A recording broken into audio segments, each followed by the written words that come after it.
नमस्कार माउन्टेन समाचारमा स्वागत छ। म खगेन्द्र विष्ट र म उषा काफले। सुरुमा मुख्य समाचार।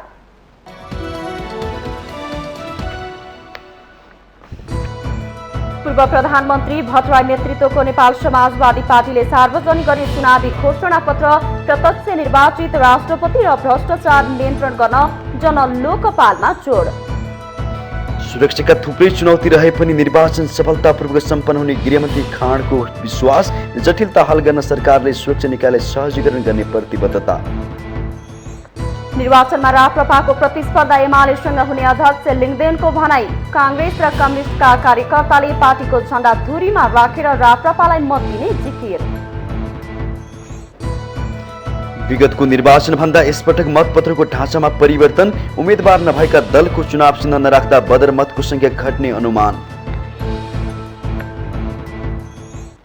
यमपञ्च अन्तर्गत आज लक्ष्मी पूजा। साँझ धन धान्यकी देवीको विशेष आराधना गरी लक्ष्मी पूजा मनाइँदै तिथिको घट बढ्दै कुकुर तिहार पनि आजै।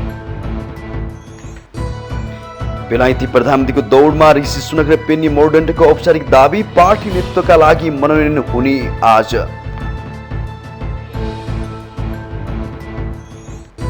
र इङ्ग्लिस प्रिमियर लिग फुटबलमा न्युकासल युनाइटेडसँग टोटनह्याम 2-1 ले पराजित। एस्टन विलाले हरायो ब्रेन्टफोर्डलाई।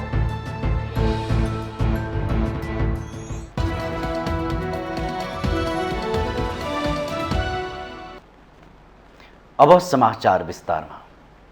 बाबुराम भट्टराई र महेन्द्र राय यादव अध्यक्ष रहेको नेपाल समाजवादी पार्टी आइतबार घोषणापत्र सार्वजनिक गरेको छ।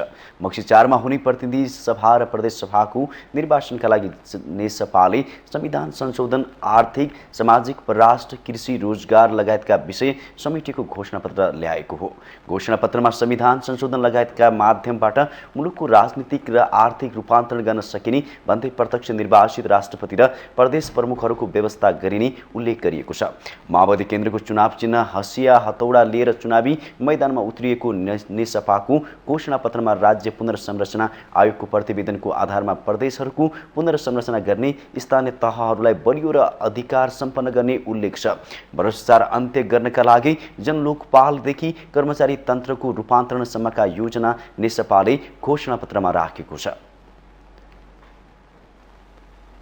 लोकतन्त्र अमूर्त मात्रै कुरा गरेर सीमित मान्छेले लोकतन्त्र भने सबैलाई लोकतन्त्र भन्ने हुनुपर्छ एउटा। दोस्रो समृद्धि भन्ने केही मान्छे धनी हुने त भइ नै हाल्छन्, तर समृद्धि भनेको चाहिँ एउटा विकास मात्रै होइन, त्यो चाहिँ बहुआयामिक हुन्छ भनेर हामी त्यसको परिभाषा पनि 4 आयामिक समृद्धि भनेर वृद्धि, वितरण, विगोपन र खुसीपनको समष्टिलाई समृद्धि भनेर हामीले परिभाषा गरेका छौँ। त्यसैगरी घोषणापत्रमा भ्रष्टाचार अन्त्य गर्नका लागि सदाचार ऐनको व्यवस्था, जनलोकपाल गठन, संवैधानिक आयोग, विश्वविद्यालय तथा प्रतिष्ठानहरूको पदाधिकारीहरूको नियुक्तिमा दलीय भागवण्डाको अन्त्य समेटिएका छन्। त्यसैगरी राष्ट्रिय योजना आयोगको पुनर्संरचना, नीति अनुसन्धान प्रतिष्ठानको सबलीकरण, निजामती सेवा प्रणालीको रूपान्तरण गर्ने प्रतिबद्धता जनाइएको छ। नेसपाले छिमेकी मित्र राष्ट्र तथा अन्य मुलुकहरूसँग भाइचाराको सम्बन्ध स्थापित गरी नेपाली वस्तु तथा सेवा बजारको दायरा बढाउने, उनीहरूको पुँजी र प्रविधिलाई नेपाल भित्राएर राष्ट्रिय औद्योगिक पुँजीवादको विकास गर्ने नीति लिनुपर्ने कुरा घोषणापत्रमा उल्लेख गरिएको छ। बाह्य हस्तक्षेप अमान्ने, आत्मसमर्पणवादी प्रवृत्तिको विरोध, समानता र स्वतन्त्रताको पक्षधर, नयाँ विश्व दृष्टिकोण, पञ्चशीलको सिद्धान्तमा अडिग, अन्तर्राष्ट्रिय समुदायसँग भाइचारा सम्बन्ध, अन्तर्राष्ट्रिय प्रतिबद्धता बद्ध रहने, परराष्ट्र नीति हुने र त्यसबाट राष्ट्रिय हित हुने नेसपाले घोषणापत्रमा उल्लेख गरेको छ।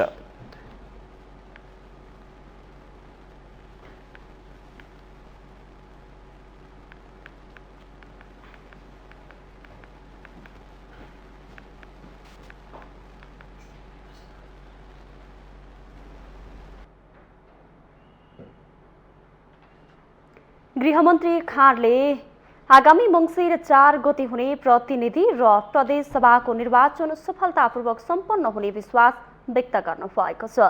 गृहमन्त्री बालकृष्ण खाँडले सुरक्षाका धेरै चुनौतीहरू रहे पनि सुरक्षा निकायहरूको साझा र संयुक्त प्रयत्नले निर्वाचन सफलतापूर्वक सम्पन्न हुने बताउनु भएको हो।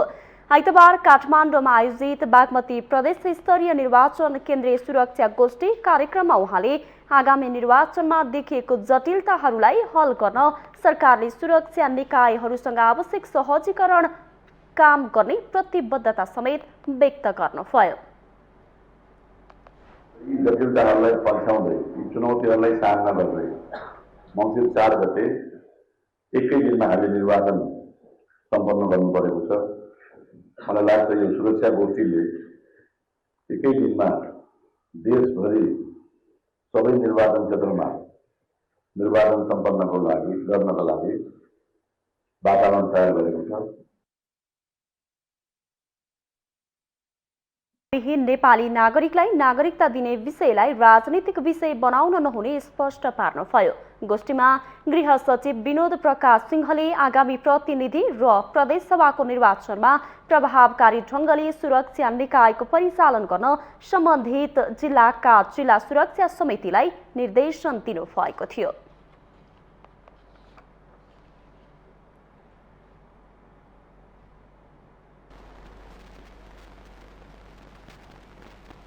यसैबीच गृहमन्त्री खाँडले सक्षम प्रहरी संगठनका लागि आवश्यक तालिम दिन सरकार प्रतिबद्ध रहेको बताउनु भएको छ। आइतबार प्रहरी निरीक्षक आधारभूत तालिम दीक्षान्त समारोहलाई सम्बोधन गर्दै उहाँले यस्तो बताउनु भएको हो। गृहमन्त्री खाँडले तालिमका बेला बगाइएको पसिनाले आगामी दिनमा देशमा आइपर्ने समस्या समाधानमा सहयोग पुग्ने विश्वास व्यक्त गर्नुभयो। तालिममा सिकेको सिप मार्फत अपराध नियन्त्रण र अनुसन्धानका क्रममा आउने अवरोधहरूलाई परिणाममुखी बनाउन सफल हुने उहाँको भनाइ थियो। गृहमन्त्री खाँडले कानुनी राज्यको स्थापनाका लागि दृढ रहन प्रहरी संगठनलाई निर्देशन समेत दिनुभयो। प्रविधिबाट सृजित समस्याको समाधान गर्न प्रविधि मैत्री प्रहरीलाई अनुकूल हुने वातावरण निर्माणका लागि स्रोत साधनको व्यवस्थापनमा सरकार प्रतिबद्ध रहेको बताउनु भयो।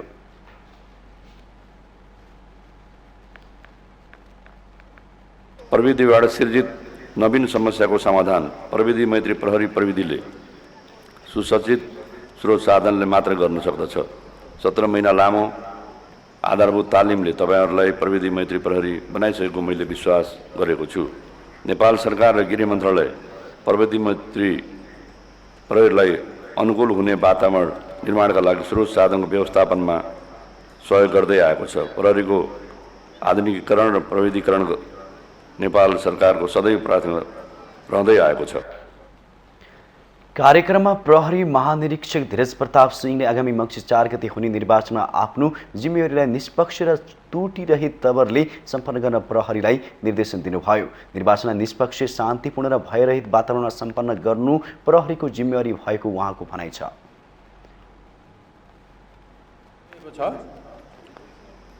निष्पक्ष, शान्तिपूर्ण, भयरहित वातावरणमा निर्वाचन सम्पन्न गर्न नेपाल सरकारले नेपाल प्रहरीलाई महत्त्वपूर्ण जिम्मेवारी सुम्पेको छ। तपाईहरु वैशाखमा सम्पन्न स्थानीय निर्वाचनको तहमा खटिने मौका प्राप्त गरिसक्नु भएको छ। आगामी निर्वाचनमा पनि आफूलाई प्राप्त जिम्मेवारीलाई निष्पक्ष, त्रुटिरहित तवरले सम्पन्न गर्न यसै अवसरमा निर्देशन गर्न चाहन्छु। उहाँले चेन अफ कमान्ड नेपाल प्रहरीले अवलम्बन गर्दै आएको व्यावसायिक संस्कृति भएको उल्लेख गर्दै यसको परिधिभन्दा बाहिर नजान आग्रह गर्नुभयो।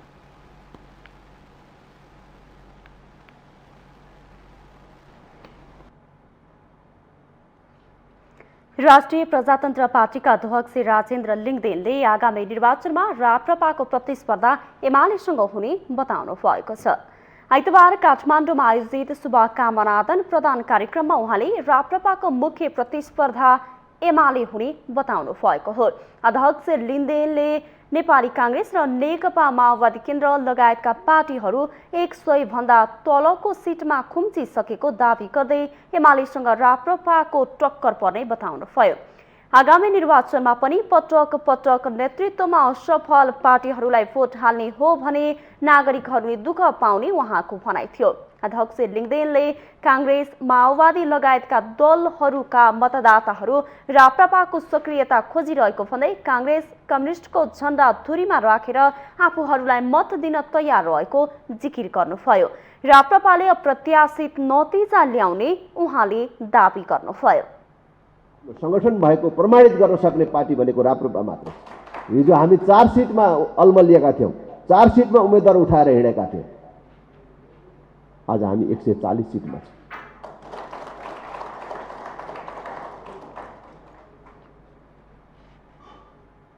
प्रत्याशित रूपमा परिणाम आउनेवाला छ। कार्यक्रममा राप्रपाबाट काठमाडौँ निर्वाचन क्षेत्र नम्बर 2 की प्रतिनिधि सभा उम्मेद्वार कुन्ती देवी पोखरेलले आगामी निर्वाचन राष्ट्रवादीको जित वा हार भन्नेमा नै केन्द्रित हुने बताउनुभयो। कांग्रेसका मतदाताहरूले किशुनजी गणेशमान सिंह र बीपी कोइरालाको सिद्धान्तलाई पछ्याउने वा प्रचण्ड पथमा लाग्ने भन्ने तय गर्ने निर्वाचन भएको उहाँको टिप्पणी थियो। समानुपातिक एक नम्बरै दाबी गर्थे हुन्थे पनि, तर म अहिले प्रत्यक्षमा उड्दा घर घर जाँदा त्यो पीडाका आँसुहरू हेर्न पाएको छु। त्यो पीडामा समाहित म पनि हुन पाएको छु। उहाँको पीडा मैले बुझ्न पाएको छु। किशुनजीका बाढीहरू मैले पटक पटक हेर्छु।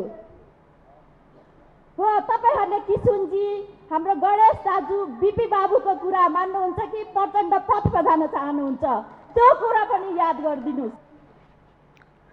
उम्मेद्वार पोखरेलले काठमाडौँ क्षेत्र नम्बर 2 को विकास निर्माणमा कर्णाली भन्दा कमजोर रहेको जिकिर गर्नुभयो।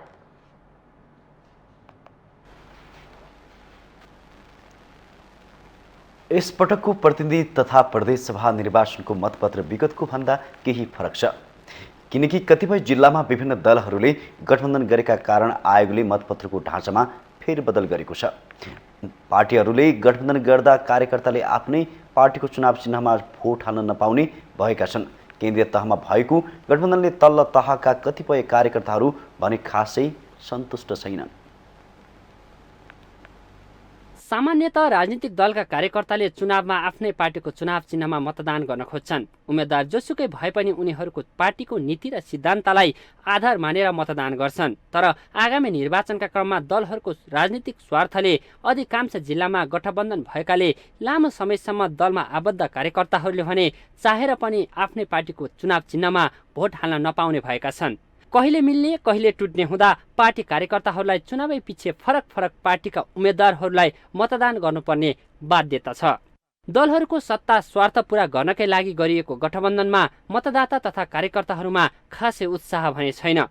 अहिले कांग्रेस, माओवादी, एकीकृत समाजवादी र राष्ट्रिय जनमोर्चाको एउटा गठबन्धन छ। यस्तै नेकपा एमाले राप्रपा र जनता समाजवादीसँग तालमेल गरेको छ। 2074 सालको चुनाव भन्दा अहिलेको गठबन्धनको समीकरण ठ्याक्कै उल्टो छ। यसपटक निर्वाचन आयोगले मतपत्र बदर नहोस् र मतदातालाई पनि सहज होस् भनेर सम्बन्धित पार्टी उम्मेद्वारहरूको मात्रै चुनाव चिन्ह मतपत्रमा समावेश गरेको छ। विगतमा यस्तो प्रचलन थिएन।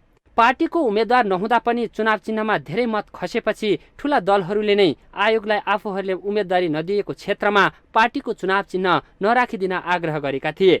मतबदर नहोस् भन्ने चाहनासँगै आफूले गरेको तालमेल सफल होस् भन्ने दलहरूको मकसद देखिन्छ। उम्मेदवारी दिँदाखेरिमा 2 वा 2 भन्दा बढी दलहरूले आपसी तपाईँको शब्द भन्नुपर्दा गठबन्धन अथवा 2 वा 2 भन्दा बढी दलहरू संयुक्त रूपमा चाहिँ एउटा निर्वाचन चिन्हमा लड्न चाहेर अनि त्यसपछि उम्मेदवारी त्यही अनुसार दिएको अवस्थामा मतपत्रको ढाँचा पनि त्यही अनुसार हुने व्यवस्था छ।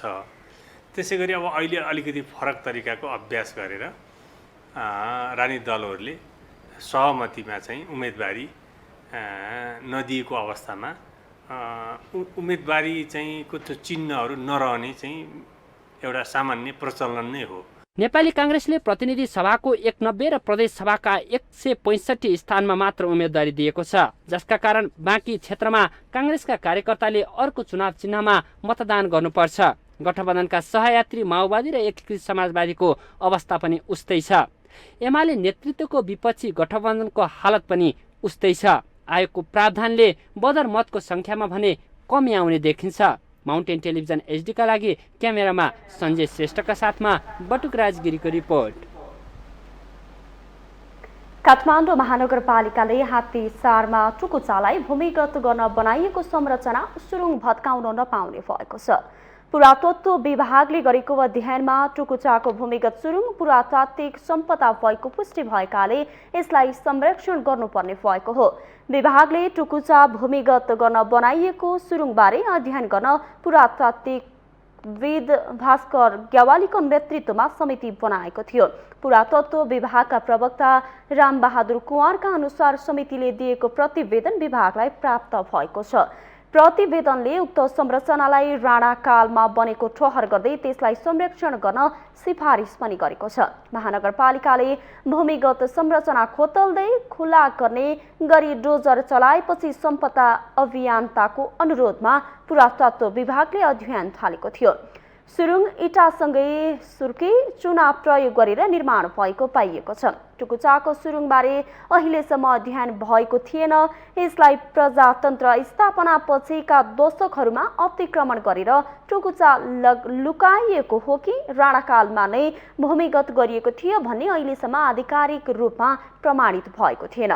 विभागको अध्ययन प्रतिवेदनले टुकुचा राणाकालमै भूमिगत गरिएको निष्कर्ष निकालेकाले यस विषयमा अब थप बहस आवश्यक नरहेको विभागका अधिकारीहरूले बताएका छन्। यो सुरुङ मार्गलाई पुरातात्विक सम्पदाका मान्यता दिएकाले अब महानगरले यसलाई बिगार्न नपाउने विभागको भनाइ छ। महानगरले टुकुचा माथिको सबै संरचना हटाउने भन्दै डोजर चलाएपछि घर जग्गा भएका 21 जनाले पुनरावेदन अदालतमा मुद्दा दायर गरेका छन्।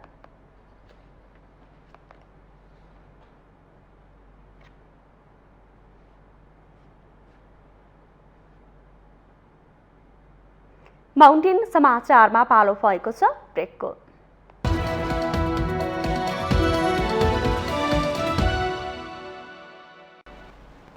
ब्रेकपछि स्वागत छ बाँकी समाचार। यमपञ्चक अन्तर्गत आज धनधान्यकी देवीको विशेष पूजा आज गरी लक्ष्मी पूजा गरिँदैछ। कृष्ण औँसीको साँझ ऐश्वर्य धनधान्य र सम्पन्नताकी देवी लक्ष्मीको पूजा आराधना गरी श्रद्धा भक्तिपूर्वक लक्ष्मी पूजा पर्व मनाइँदैछ। सफा सुग्घर र लिपपोत नगरिएको घरमा लक्ष्मीले बास गर्दिनन् भन्ने मान्यताका आधारमा बिहानै घर सफा सुग्घर गाईको गोबर एवं रातो माटोले लिपपोत गरी दीपावली गरेर लक्ष्मीलाई आमन्त्रण गरिन्छ। आज विशेष गरी घरका झ्याल ढोका चोटा कोठा सङ्घार कौसी अटाली भर्याङ लगायत स्थानमा सरसफाई गरी दीपावली गरिन्छ। शुक्ररात्रिको पूजाका लागि आज साँझ आँगनदेखि मूल ढोका हुँदै लक्ष्मी स्थापना गरी पूजा गर्ने कोठासम्म गाईको गोबर र रातो माटोले लिपपोत गरेर चामलको पिठो र अबिरले लक्ष्मीको पाइला बनाई उनी आउने बाटो देखाइन्छ। पाइलै पिच्छे केराको सुत्लो अथवा माटोको पालामा दीप प्रज्वलन गरी झिलिमिली बनाइन्छ।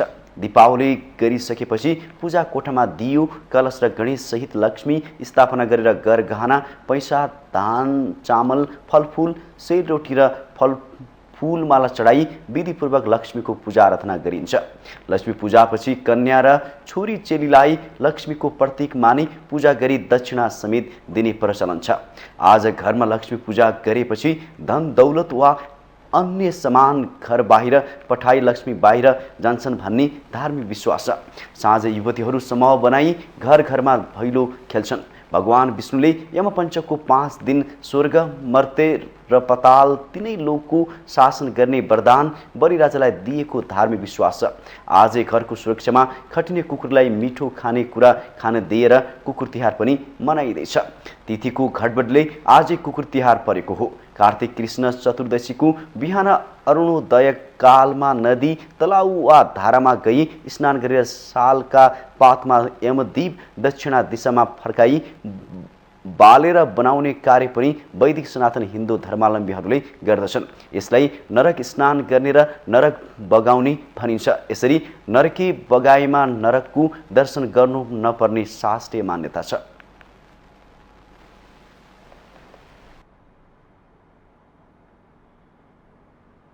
हिन्दू धर्मावलम्बीहरूको दोस्रो ठुलो चाड तिहार सुरु भएसँगै देशभरका मुख्य व्यापारिक केन्द्रका किनमेल गर्नेहरूको खुइचो लागेको छ।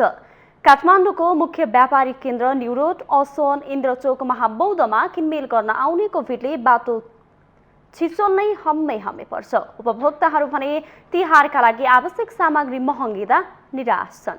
एक रिपोर्ट। यो असन नेपालकै सबैभन्दा पुरानो बजार। यहाँ बिहानदेखि साँझसम्म यत्तिकै भिडभाड छ।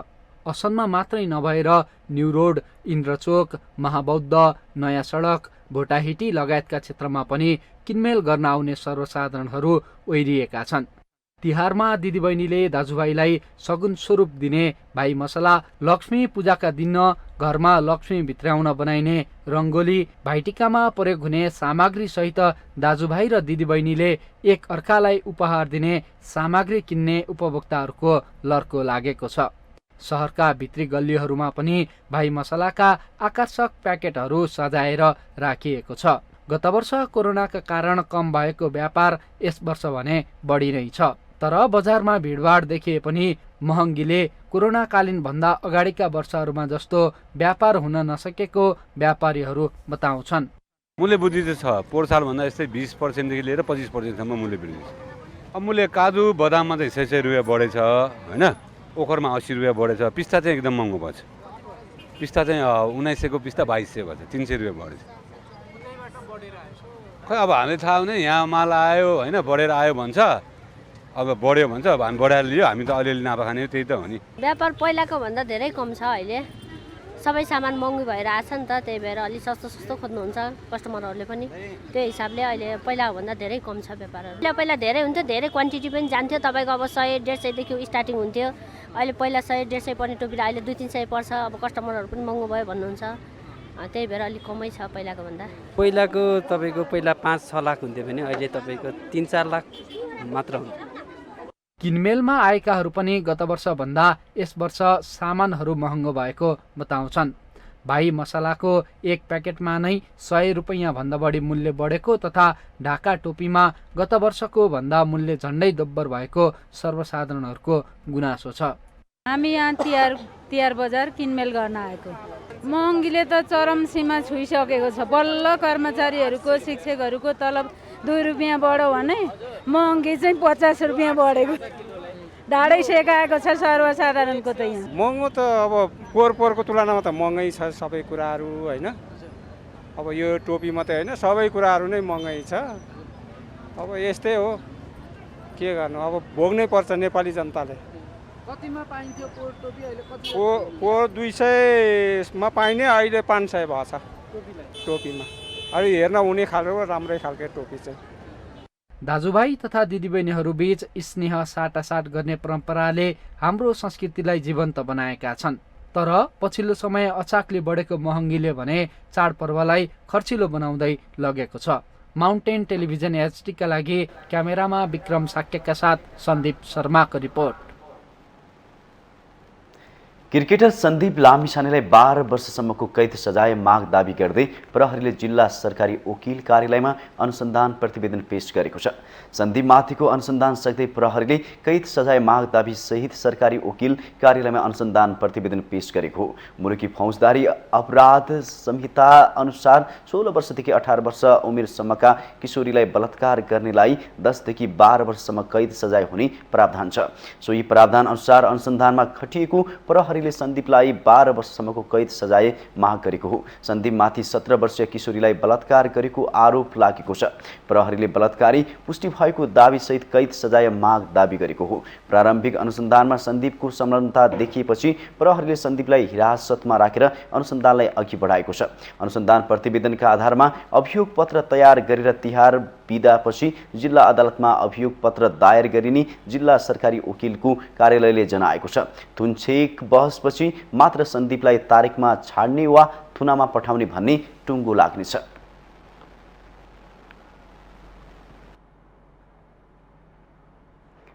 कुनै पनि व्यक्तिको जन्मदेखि मृत्युसम्मको अभिलेख राख्ने कार्य हो व्यक्तिगत घटना दर्ता।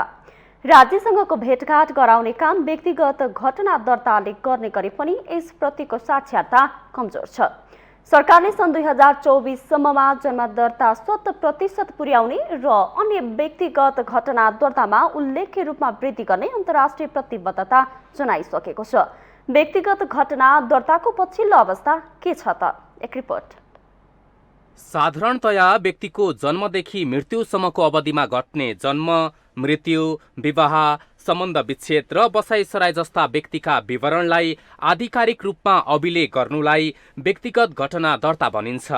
कुनै पनि बच्चा जन्मिएपछि उसको पहिलो प्रशासनिक भेट ओडा कार्यालयबाट जारी हुने जन्म दर्ताबाट हुँदै त्यसैको आधारमा उसको पहिचान बन्छ। व्यक्तिगत घटना दर्ता सम्बन्धित राष्ट्रमा मात्र नभई अन्तर्राष्ट्रिय रूपमा पनि आवश्यक हुन्छ। संयुक्त राष्ट्र संघीय आर्थिक तथा सामाजिक आयोगसँग नेपालले सन् 2024सम्म आफ्ना सबै नागरिकको जन्म दर्ता 100% पुर्याउने प्रतिबद्धता गरेको छ। हाल अनलाइन मार्फत घटना दर्ताको काम भइरहेको छ। अनलाइन मार्फत गत असार मसान्तसम्म जन्म दर्ता 19,70,887, मृत्यु दर्ता 4,97,145, विवाह दर्ता 7,92,363, सम्बन्ध विच्छेदका 27,325 र बसाइसराई 4,33,434 गरी जम्मा 37,21,154 व्यक्तिगत घटना दर्ता भएका छन्। व्यक्तिगत घटना दर्ताको महत्व नागरिकले नबुझ्दा जबसम्म आवश्यक पर्दैन तबसम्म दर्ता नगर्ने परिपाटी रहेको राष्ट्रिय परिचय पत्र तथा पञ्जीकरण विभागको भनाइ छ। हाम्रोमा चाहिँ अब 35 दिनभित्रै जाने आफ्नो अनुकूल नभएर होला जे भएर पनि अब के अरे ज्ञानका सचेतनाको अभावले गर्दा जहिले आवश्यक पर्यो है। जस्तो बालबालिकालाई अहिले चाहिँ नि 532 रुपियाँ चाहिँ नि यो पोषण भत्ता दिएको छ। पोषण भत्ता लिने बेलामा होइन दर्ता गर्न जाने हाम्रो यस्तो कल्चर छ कि रियल टाइम डाटा लिनको लागि होइन घटना भएको 35 दिनभित्र गएर अभिभावकले होइन विभिन्न मैले अघि 5 किसिमका भने 5 किसिमको घटना दर्ता गरिदिनु होइन नागरिकको पनि कर्तव्य हो। सरकारले बेला बखत व्यक्तिगत घटना दर्ता सप्ताह मनाउने गरेको छ। पञ्जीकरण व्यवस्थित हुँदा यसले पहिलो त व्यक्तिको कानुनी पहिचान स्थापित हुन्छ भने राष्ट्रको नीति निर्माणलाई वस्तुपरक बनाउन मद्दत गर्छ। कोही पनि व्यक्तिको मृत्यु भयो, मृत्यु हुँदाखेरि अब जस्तो जग्गा नामसारी गर्नु पर्यो, जग्गा नामसारी गर्न पाइएन होइन मृत्यु भएको, किनभने मृत्यु भएको त कागज चाहियो नामसारी गर्ने हो त। व्यक्तिगत घटना दर्तालाई चाहिँ नि एकदम भाइटल रूपमा हामीले लिन सक्यौँ। त्यति गर्न सक्ने हो भने चाहिँ जनगणना गर्नै नपर्ने अवस्था पनि आउन सक्ला। र जनगणना भनेको चाहिँ फेरि के पनि हो भनेदेखि त्यो समयको होइन देशको चाहिँ अरू आर्थिक सामाजिक अवस्थामा पनि चाहिँ के छ अब जातिगत रूपमा आउँछ त्यसमा धर्मका त्यो कारणले गर्दा जनगणना हरेक 10 वर्षमा गर्नु पर्ला। व्यक्तिगत घटना दर्ता नगर्दा राज्यबाट पाउने सेवा सुविधा समेत प्राप्त गर्न सकिँदैन। आम नागरिकमा घटना दर्ता प्रतिको साक्षरता कमजोर भएको कुरालाई सरकारले मनन गरी यसको महत्व बुझाउन जरुरी छ। माउन्टेन टेलिभिजन एसटीका लागि नवराज पौडेलको रिपोर्ट। माउन्टेन समाचारमा पालो भएको छ ब्रेकको।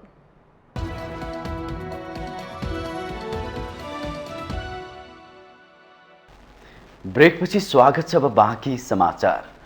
यदि तपाईका आफन्त वा छोराछोरीको स्वभाव, बोल्ने शैली र दैनिकी अचानक परिवर्तन हुँदै गएको छ, शरीर कमजोर बन्दै गएको छ भने सचेत हुनुहोस्। उनीहरू लागु पदार्थको दुर्व्यसनीमा फँसेका हुन सक्छन्। सरकारी तथ्याङ्क अनुसार नेपालमा 1,30,424 व्यक्ति लागु पदार्थको दुर्व्यसनी छन्। ती मध्ये 7% महिला छन्। नेपालमा प्रति वर्ष 11% भन्दा बढीको दरले दुर्व्यसनीको संख्या बढ्दै गएको छ।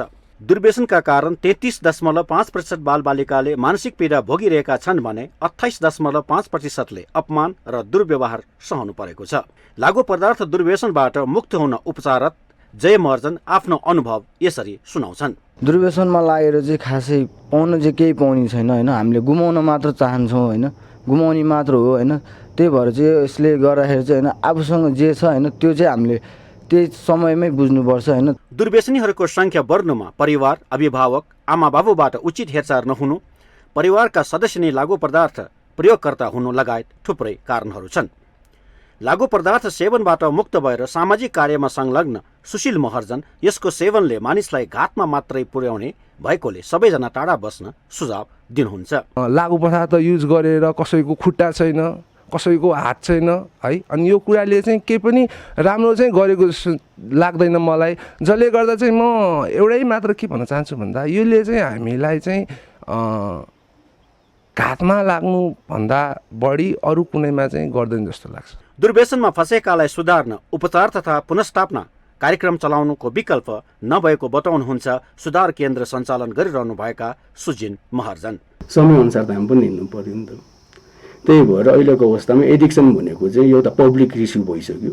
यो मेरो घरको मात्र इस्यु होइन, तपाईँको घरको मात्र इस्यु होइन, यो सबै हाम्रो एउटा सोसाइटीको इस्यु भइसक्यो।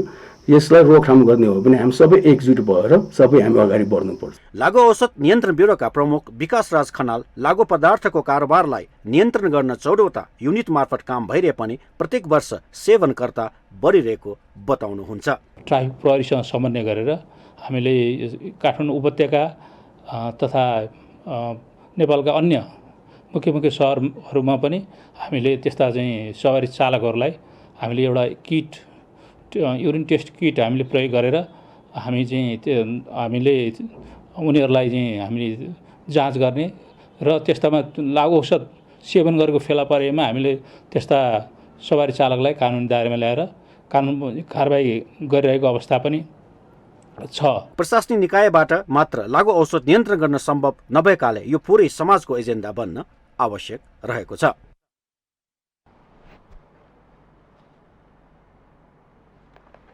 गाम्बियामा खोकीमा प्रयोग हुने झोल औषधिका कारण 70 बालबालिकाको मृत्यु भएको घटना सार्वजनिक भएसँगै विश्व स्वास्थ्य संगठनले भारतीय औषधि उत्पादक कम्पनीका 4 औषधिबारे विश्वव्यापी चेतावनी जारी गरेको छ। साथसाथै यसको कम भन्दा कम प्रयोग गर्न र घरेलु औषधिको प्रयोग गर्न पनि सिफारिस गरेको छ। एक रिपोर्ट।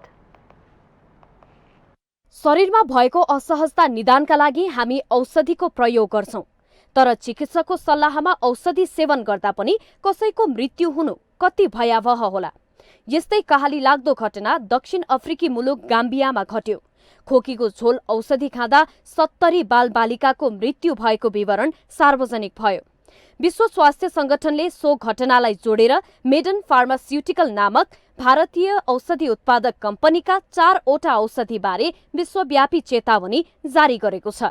औषधि कम्पनीले उत्पादन गरेका promethazine oral solution, Kofexmalin baby cough syrup, Makoff baby cough syrup र मग्रेब एन्ड कोल्ड सिरपमा मस्तिष्क, फोक्सो, कलेजो र मृगौलालाई क्षति पुर्याउने डाइएथिलिन ग्लाइकोल र एथिलिन ग्लाइकोल जस्ता पदार्थको प्रयोग अस्वीकार्य मात्रामा भएको शंका WHO ले गरेको छ। ती सिरपहरूले अक्युट किडनी इन्जुरी गराएको हुन सक्ने ठानिएको छ। 19 अक्टोबरमा इन्डोनेसियाको स्वास्थ्य मन्त्रालयले कफ सिरपका कारण 79 बालबालिकाको मृत्यु र 206 मा एक्युट किडनी इन्जुरी देखिएको जानकारी दिएको छ।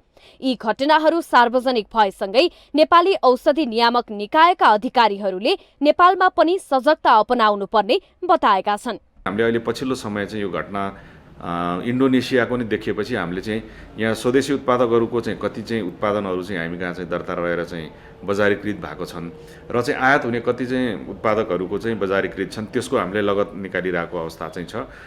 भले कि हालको अवस्थामा हामीमा त्यति चाहिँ मतलब डराउनु पर्ने अवस्था छैन, किनभने त्यो जुनले घटना भएको थियो त्यो उत्पादकको उत्पादन पनि हामी कहाँ भएन र स्वदेशी उत्पादकहरूले पनि त्यो सर्कुलर पश्चात चाहिँ उहाँले पनि विशेष ध्यान चाहिँ निगरानी राख्नु भएको छ। नेपालमा उत्पादन गरिने कफ सिरप नै पर्याप्त रहेको, आयातित औषधि, उत्पादनका लागि चाहिने कच्चा पदार्थ र तयारी औषधिको पनि गुणस्तर मापन हुने भएकाले नेपालमा पाइने कफ सिरपमा कुनै खराबी नरहेको औषधि उत्पादकहरूको भनाइ छ।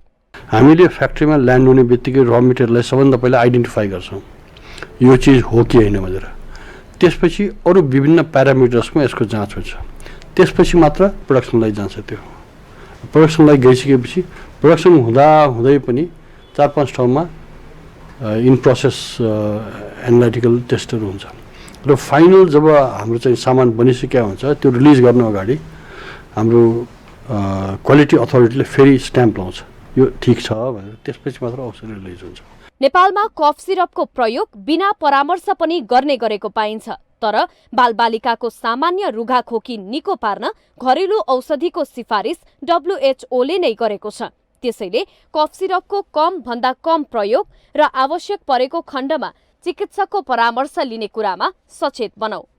माउन्टेन टेलिभिजन HD का लागि क्यामेरामा केशव श्रेष्ठ र विवेक श्रेष्ठका साथमा प्रतिमा धरेल, काठमाडौँ। ललितपुरको जावलखेलमा जारी 15औं गोदावरी फुलको प्रतियोगितात्मक प्रदर्शनीमा विदेशबाट आयातित फुललाई प्राथमिकता दिई प्रदर्शनीमा राखिएको अवलोकनकर्ताहरूले गुनासो गरेका छन्। कार्तिक 3 गतेदेखि सुरु भएको प्रदर्शनीमा विदेशबाट ल्याइएको फुलहरू बढी प्रदर्शनीमा राखिएको भन्दै अवलोकनकर्ताहरूले गुनासो गरेका हुन्। फुल सम्बन्धी मेला राख्नु राम्रो भए पनि नेपालमै उत्पादन भएका फुलहरू भन्दा विदेशबाट आयात गरिएका फुलहरू मात्र मेलामा धेरै भेटिएको अवलोकनकर्ताहरूको भनाइ छ। फुलको मूल्य विगतको तुलनामा यस वर्ष 25 देखि 30% बढी महँगो रहेको अवलोकनकर्ताहरूको गुनासो छ। यो फुलको यस्तो राख्नु त राम्रो हो, तर नेपाल अब यो धेरै जस्तो चाहिँ खासै विदेशबाट आयात गरेको फुलहरू यताउता देखियो। अब नेपालमै जुन मैले चाहिँ अब जडीबुटी सम्बन्धी जस्तै जडीबुटी पनि धेरै यो मेडिकल सम्बन्धी जडीबुटीहरू केही छ कि भनेर हेर्न आएको। पनि यस्तो पुष्प मेलामा आउन मलाई धेरै रमाइलो लाग्छ र फुलदेखि अलिकति मलाई बढी माया पनि लाग्छ फुल। अहिले त गत वर्षको दाममा केही 25-30% भन्दा पनि महँगो छ। अब भाउ त कलममाथि भइहाल्छ है। अब ग्राहकको मन कहाँ गएर उसले चित्त बुझ्छ, मन शान्ति मिल्छ। अब गत वर्षमा 500 पाउने अहिले 1000सम्म मैले पाएको देखेँ। व्यवसायीहरू भने पहिलेको तुलनामा यस वर्ष फुलको व्यापार धेरै भएको बताउँछन्। नेपाल फुलमा आत्मनिर्भर बन्न प्रविधिको आवश्यक रहेको र त्यसमा सरकारले सहयोग गर्नुपर्ने व्यवसायीहरूको भनाइ छ। एकदमै धेरै फुल व्यवसायहरू फुल माग गर्नेहरू नेपालीहरू एकदमै धेरै हुनुहुन्छ अनि हाम्रो बिक्री वितरण पनि पहिलाको हेरी अहिले एकदमै धेरै छ। डिमान्ड राम्रै छ भन्नुपर्यो। पहिला समाजमा सबै चिज बजार आउँदा अथवा यहाँ लिएर हामीले स्टोर राख्दा धेरै यसो चिन्जान हुने अब फुल अब कतिपयलाई थाहा नहुन सक्छ। त्यही भएर पनि यहाँ आउँदा एकदम राम्रो। नेपालमा तिहारका लागि गत वर्ष करिब 12 करोड रुपैयाँ बराबरको फुलको कारोबार भएको थियो। यो वर्ष करिब 13.5 करोड रुपैयाँ बराबरको कारोबार हुने फ्लोरिकल्चर एसोसिएसन नेपालको अनुमान छ।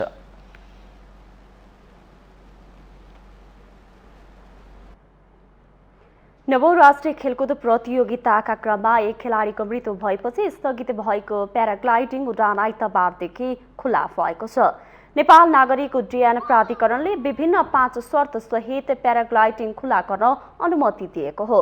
प्राधिकरणले तोकेको शर्त पूरा गर्न नेपाल हवाई खेलकुद संस्था तयार भएपछि प्याराग्लाइडिङ खुला गरिएको फ्लाइट अपरेसन महाशाखाका उपप्रबन्धक विनय गिरीले जानकारी दिनुभयो।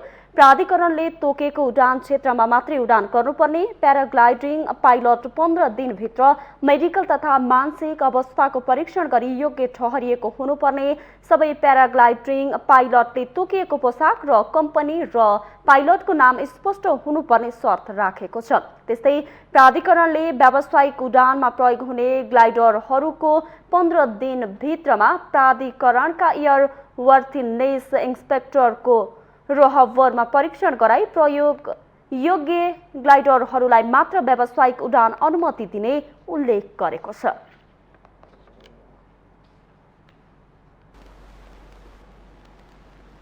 वीरगञ्जको मनोकामना आयल फुड्स प्रोसेसिङ प्रणालीमा उत्पादित खाने तेल सम्बन्धी ठाउँमा नपुर्याई चोरी गरेर बेच्ने 4 जनालाई प्रहरीले पक्राउ गरी सार्वजनिक गरेको छ।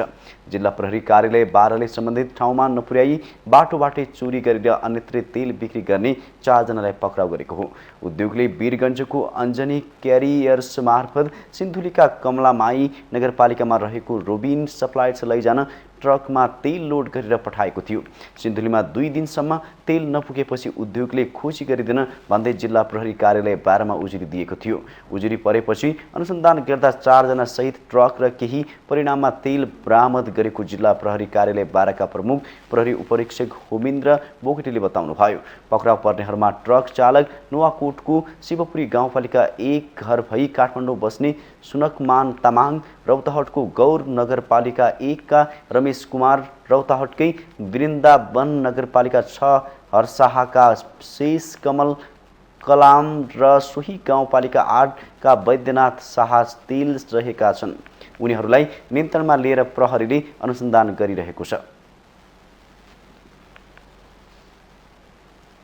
हामीसँग आर्थिक अन्तर्राष्ट्रिय खेल समाचार बाँकी नै छन्। माउन्टेन समाचारमा पालो भएको छ ब्रेकको।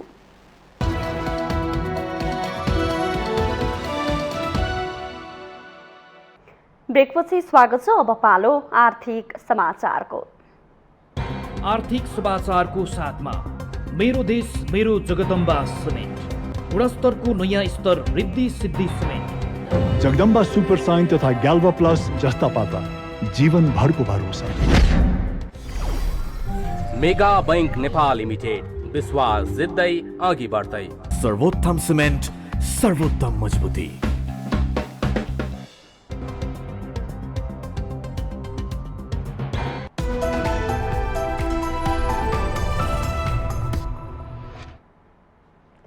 नेपालमा नगद रहित कारोबार तीव्र रूपले विस्तार भइरहेको छ।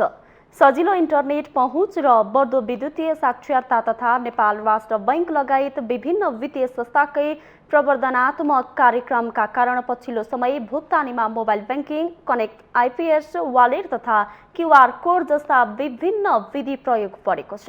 नेपाल राष्ट्र बैंकले सार्वजनिक गरेको देशको वर्तमान आर्थिक तथा वित्तीय स्थिति प्रतिवेदन अनुसार यस वर्षको भदौमा मात्र 2 खर्ब 92 अर्ब 54 करोड 50 लाख रुपियाँ कनेक्ट आइपीएस मार्फत कारोबार भएको छ।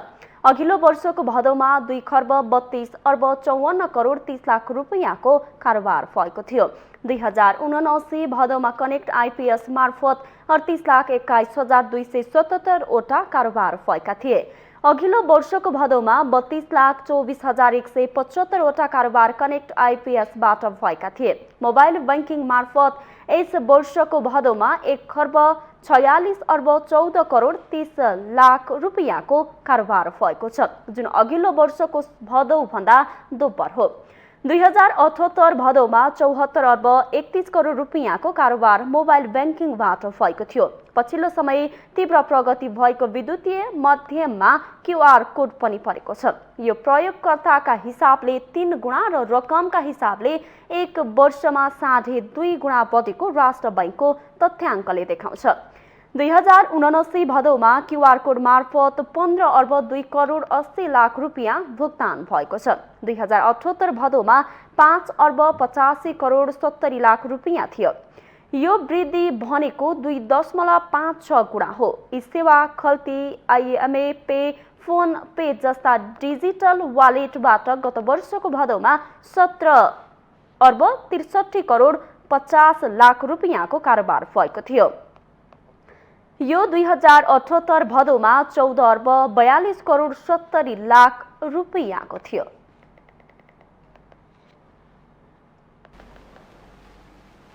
अब पालो अन्तर्राष्ट्रिय समाचारको।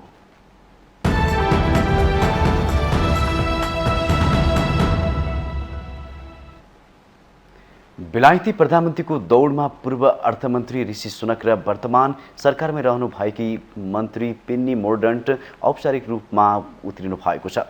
मोर्डन्टले 2 दिन अघि नै औपचारिक अभियान सुरु गरिसक्नु भएको छ भने हालसम्म धेरै सांसदहरूको समर्थन पाउनु भएका पूर्व अर्थमन्त्री सुनकले पनि आइतबार औपचारिक रूपमा भावी प्रधानमन्त्रीको आकांक्षा व्यक्त गर्नु भएको छ। भावी प्रधानमन्त्रीको दौडमा सामेल हुन बिदा छुट्याएर बेलायत फर्किनु भएका पूर्व प्रधानमन्त्री बोरिस जोन्सनले भने हालसम्म औपचारिक रूपमा मुख खोल्नु भएको छैन। कन्जर्भेटिभ पार्टीको समितिले नयाँ नेता चयन गर्ने गर्छ र नयाँ नेताका लागि उम्मेदवारी मनोनयन गर्न कम्तीमा 100 सांसदको समर्थन चाहिन्छ। सुनकका पक्षमा हालसम्म 136 सांसदले सार्वजनिक समर्थन गरिसकेका छन् भने जोन्सनका पक्षमा 56 र मोर्डन्टको पक्षमा 23 सांसदले समर्थन व्यक्त गरेका छन्।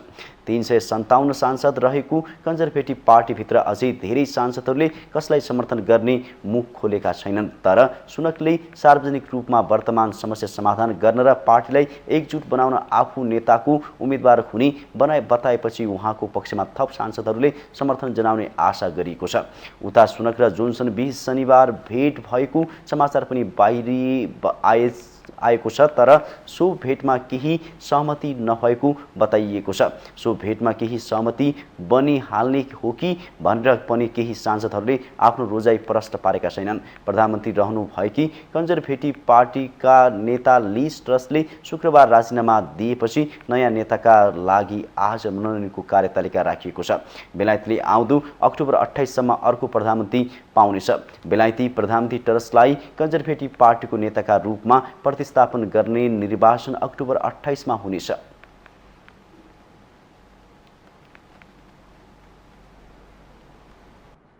अब पालो खेल समाचारको।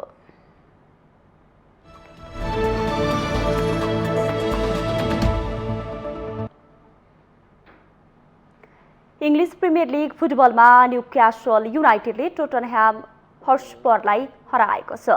आइतबार राति न्युक्यासलले घरेलु टोली टोटनह्यामलाई 2-1 गोल अन्तरले हराएको हो।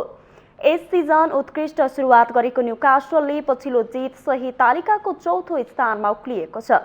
खेलमा अग्रता न्युक्यासलले 31औं मिनेटमा क्यासल विल्सनको गोलबाट लिएको थियो। मिगुएल अल्मिरोन दोस्रो गोल गर्दै न्युक्यासललाई पहिलो हाफमै 2-0ले अघि बढाएका थिए। दोस्रो हाफको 54औं मिनेटमा ह्यारी केनले गोल गर्दै टोटनह्याम 2-1 को स्थितिमा ल्याएका थिए, तर दुवै टोलीबाट थप गोल हुन नसकेपछि खेल 2-1 को अवस्थामा समाप्त भएको हो। न्युक्यासलले महत्त्वपूर्ण खेलमा जित निकाल्दै आफूलाई च्याम्पियन लिगको छनौट हुने स्थानमा उभ्याएको छ। उसले 12 खेलबाट 21 अङ्क जोडेको छ। टोटनह्याम 23 अङ्क सहित तालिकाको तेस्रो स्थानमा यथावत छ। अन्य खेलमा एस्टन भिलाले ब्रेन्टफोर्डलाई 4-0ले हराएको छ। लिड्स घरेलु मैदानमा फुलहमसँग 3-2ले हार्दा लेस्टरले वुल्फ्सलाई उसैको मैदानमा 4-0ले पराजित गरेको छ।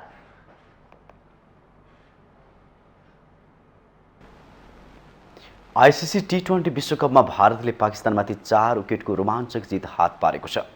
विराट कोहलीको शानदार ब्याटिङमा जितको लागि 160 रनको प्रतिस्पर्धात्मक विजयी लक्ष्य पछ्याएको भारतले निर्धारित 20 ओभरमा 6 विकेट गुमाउँदै विजयी बनेको हो। भारतका लागि विराट कोहलीले 53 बलमा 6 चौका र 4 छक्का सहित 82 रनमा अविजित रहँदै अविश्वसनीय जित दिलाए। त्यसैगरी हार्दिक पाण्डेले 37 बलमा 1 चौका र 2 छक्का सहित 40 रनको योगदान दिए। भारतलाई अन्तिम 12 बलमा 31 रन चाहिएको थियो। 19औं ओभरमा हरीश रावले 15 रन खर्चेपछि अन्तिम ओभरमा 16 रन चाहिएको थियो। कोहलीले अन्तिम 2 बलमा हरीश रावलाई लगातार 2 छक्का हानेका थिए। पाकिस्तानले अब बिहीबार जिम्बाब्वेसँग खेल्नेछ। भारतले बिहीबार नै नेदरल्यान्डसँग खेल्नेछ। यसैगरी आइतबार नै भएको सुपर 12 को पहिलो खेलमा श्रीलङ्काले आयरल्यान्डमाथि सहज जित निकालेको छ। श्रीलङ्काले आयरल्यान्डलाई 9 विकेटले हराएको हो। बलन्ट स्टोन एरिनामा आयरल्यान्डले दिएको 129 रनको लक्ष्य पछ्याएको श्रीलङ्काले 15 ओभरमा 1 विकेट गुमाउँदै लक्ष्य पूरा गर्यो।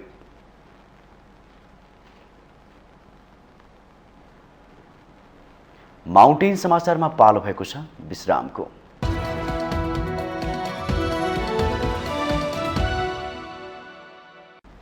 ब्रेकपछि स्वागत छ। यससँगै हामी माउन्टेन समाचारको अन्त्यमा आइपुगेका छौँ। जाँदा जाँदै मुख्य समाचार पुनः एकपटक।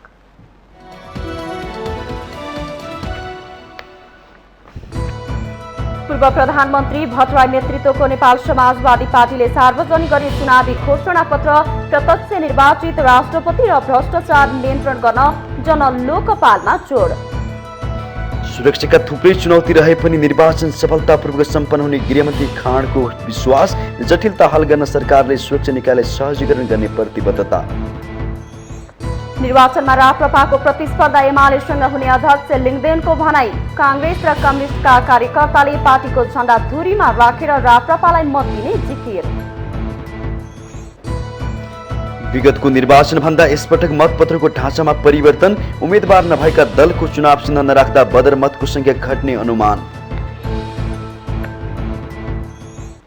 यमपञ्च अन्तर्गत आज लक्ष्मी पूजा। साँझ धन धान्यकी देवीको विशेष आराधना गरी लक्ष्मी पूजा मनाइँदै तिथिको घट बढ्दै कुकुर तिहार पनि आजै। बेलायती प्रधानमन्त्रीको दौडमा ऋषि सुनक र पेन्नी मोर्डन्टको औपचारिक दाबी। पार्टी नेतृत्वका लागि मनोनयन हुने आज।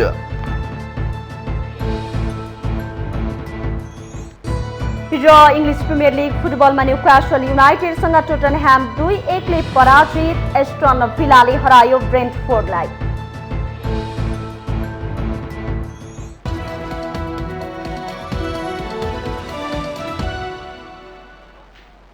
माउन्टेन समाचार अहिलेलाई सकियो। सत्य तथ्य र निष्पक्ष समाचारका लागि माउन्टेन टेलिभिजन HD हेर्दै रहनुहोला। नमस्कार।